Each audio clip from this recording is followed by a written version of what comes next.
ప్రభుత్వం నుండి ప్రజలు ఆశించేది వాళ్ళ జీవితాల్లో వెలుగు, మార్పు, వాళ్ళు ఎదుర్కొంటున్నటువంటి సమస్యలకు పరిష్కారం. రాష్ట్ర ప్రజలందరూ కూడా అంటే శాసనసభ సమావేశాల సందర్భంగా అత్యంత కీలకమైనటువంటి ఘట్టం బడ్జెట్ సమావేశం. గవర్నర్ గారి ప్రసంగం అంటే రాష్ట్రంలో ఉండే 4 కోట్ల పైచిలకు ప్రజలు కూడా ఈరోజు గవర్నర్ గారి ద్వారా మా జీవితాల మార్పుకు సంబంధించినటువంటి అనేక గొప్ప దశ దిశ ప్రకటించబడుతుందనేటువంటి ఆశాభావంతో ఉన్నటువంటి ప్రజలకు నిరాశ.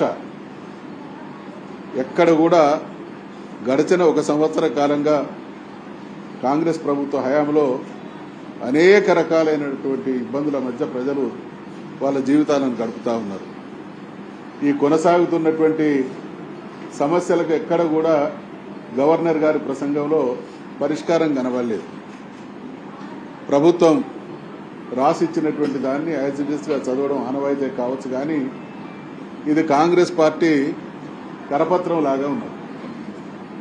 ఈరోజు తెలంగాణలో ఎక్కడ చూసినా కూడా మాకు సాగునీరు అందడం లేదు, మా పంటలు ఎండిపోతున్నాయి, మాకు పరిష్కారం చూపించండి. గతంలో తెలంగాణ రాష్ట్ర సమితి అధికారంలో ఉన్నప్పుడు ఎండాకాలంలో కూడా మత్తలు దూకినటువంటి పరిస్థితిని చూసినాం. ఈరోజు మళ్లీ 10 సంవత్సరాల తర్వాత కళ్ల ముందు పంటలు ఎండిపోతున్నటువంటి దయనీయ స్థితి కొనసాగుతూ ఉంటే గవర్నర్ గారి ప్రసంగంలో ఎక్కడ ఈ రైతులను ఆదుకుంటాం, పంటల దయనీయ పరిస్థితి ఈ విధంగా ఉంది అనేటువంటి మాట ఒక్క చోట కూడా లేదు.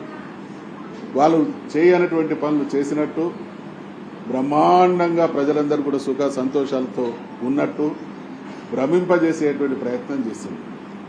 మనందరికీ కూడా తెలుసు, రుణమాఫీ విషయంలో మొదట్లో ప్రభుత్వం చెప్పినటువంటి మాట దాదాపు 40,000 కోట్ల రూపాయలు రైతాంగానికి అందించి మేము రుణమాఫీ చేస్తామన్నారు. ఈ రోజు కూడా ఏ గ్రామానికి వెళ్లినా రుణమాఫీ జరగనటువంటి రైతులు ప్రజలు మాకు వచ్చి నివేదిస్తా ఉన్నారు. మరి ఇప్పటి వరకు చేసింది ఎంత, ఇంకా చేయాల్సింది ఎంత అనేటువంటి విషయంలో కూడా స్పష్టత లేదు. సన్నవడ్లు కొన్నామంటున్నారు. సన్నవడ్లు గ్రామాలలో పోతే మేము ప్రభుత్వం మా దగ్గర నుండి వడ్లు సేకరించినా ఇప్పటి వరకు డబ్బులు రాలేదనేటువంటి పరిస్థితి కొనసాగుతా ఉంది. ఆరోగ్యం బాగలేక వైద్య ఆసుపత్రులకు పోతే వాళ్ళ పరిస్థితి దయనీయంగా ఉంది. గురుకులాల్లో పరిస్థితి ఏమాత్రం మెరుగ్గా లేదు. ఈరోజు వారు ఏమంటారు గవర్నర్ గారి ప్రసంగంలో, మహిళల గేమ్ చేంజర్ అట ఈ మహాలక్ష్మి పథకం. అసలు మహాలక్ష్మి పథకంలో అత్యంత కీలకమైనటువంటి పథకం మహిళలకు 2,500 రూపాయలు ఇవ్వడం. దాని ఊసే లేకుండా సంవత్సర కాలంగా వాళ్ళు చెప్పినటువంటి మేనిఫెస్టో 15 మాసాలు ముగుస్తున్నటువంటి సమయంలో వాళ్ళకి ఎలాంటి సహకారం అందించకుండా వాళ్ళ జీవితాల్లో ఏదో గొప్ప మార్పు జరిగినట్టు, అంటే అన్ని మసిబూసి మారేడు గాయ చేసేటువంటి మాటలే గవర్నర్ గారితో చెప్పించింది తప్ప ఈ రాష్ట్ర ప్రయోజనాలు, ఈ రాష్ట్ర ప్రజలు ఎదుర్కొంటున్నటువంటి సమస్యలకు పరిష్కారం చూపించినటువంటి పాపాన పోలేదు. ఇది అర్థమైతా ఉన్నది. వచ్చే సంవత్సర కాలంలో కాంగ్రెస్ ప్రభుత్వ నిర్వాహకం ఏ విధంగా ఉండబోతున్నదో అనడానికి దర్పణం ఈరోజు గవర్నర్ గారి ప్రసంగం.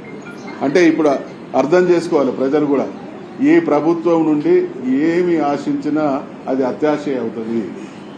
వీళ్లకు ప్రజల సమస్యలు పరిష్కరించాలనేటువంటి చిత్తశుద్ధి కానీ పాలన పైన పట్టు కానీ ఉన్నట్టు కనబడడం లేదు. దానికి నిదర్శనమే ఈరోజు గవర్నర్ గారి ప్రసంగం. కాబట్టి ఖచ్చితంగా భారతీయ రాష్ట్ర సమితి సభ్యులంగా గతంలో 10 సంవత్సరాలు పరిపాలనలో ఉన్నటువంటి పార్టీ వారిగా, తెలంగాణ సాధించిన పార్టీగా, తెలంగాణ ప్రజల ప్రయోజనాలకే అంకితమై పనిచేసేటువంటి పార్టీగా మా నాయకుడైనటువంటి కేసీఆర్ గారి దశ నిర్దేశంలో ప్రజలకు న్యాయం జరగడానికి ఈ వేదికను సద్వినియోగం చేస్తాం. వారు ఏ హామీలైతే ఇచ్చిందో, ఏ రకంగా ఇప్పుడు బొంకుడు మాటల ద్వారా తప్పించుకునేటువంటి ప్రయత్నం చేస్తున్నారో వాటన్నిటిని కూడా నిలదీస్తాం. వీలైనంత వరకు ఈ ప్రభుత్వం చేతనే ప్రజలకు మంచి జరిగే విధంగా మేము శాసనసభ మండలి వేదికను సద్వినియోగం చేసుకుని కొంత ఫలితం రాబట్టడానికి ప్రయత్నం చేస్తాం. లేని పక్షంలో మాత్రం ప్రభుత్వ